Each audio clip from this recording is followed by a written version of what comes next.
I'm David Pakman at the National Conference for Media Reform in Denver, Colorado, here with Sut Jhally, former professor of mine at the University of Massachusetts, also executive director of the Media Education Foundation.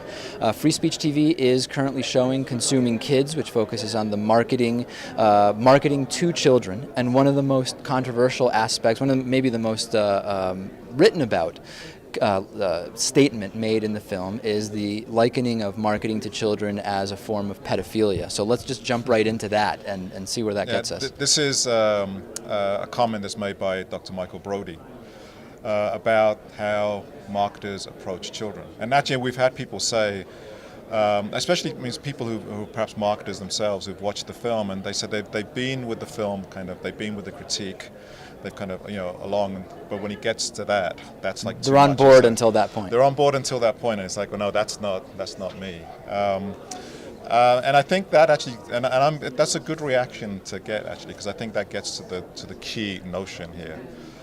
This idea of comparing marketers to pedophiles. I mean, part of it is the shock value of it, but I actually think it's more than shock value. Actually, I would defend it as a statement.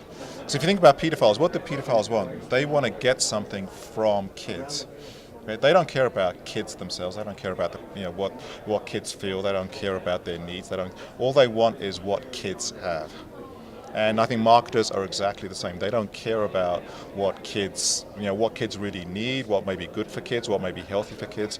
They want what kids have, which is either brand loyalty for life, or pestering their parents to get a particular kind of product, or buying the product themselves. Well, the comparison is interesting in one specific sense, which is that in the same way that actual pedophiles sometimes are preying on the fact that a child doesn't understand what is going on, we have study after study showing that while children at a very young age start to recognize branding and characters and all those things, they can't really distinguish whether someone is trying to persuade them to purchase or to ask their parents to purchase.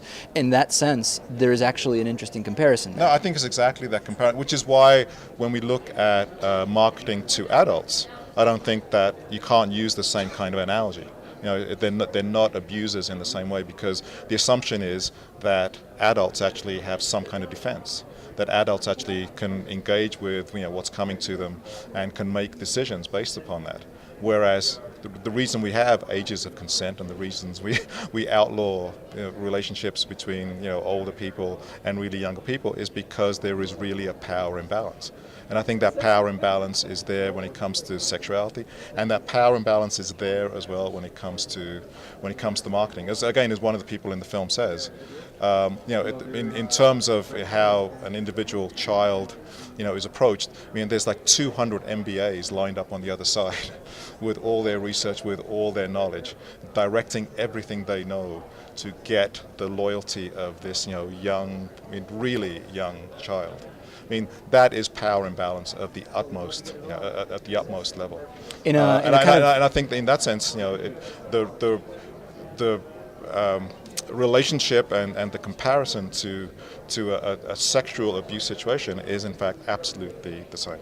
In a hypothetical world, what would be the solution? You cannot market to children below a certain age. The solution would be that kids are.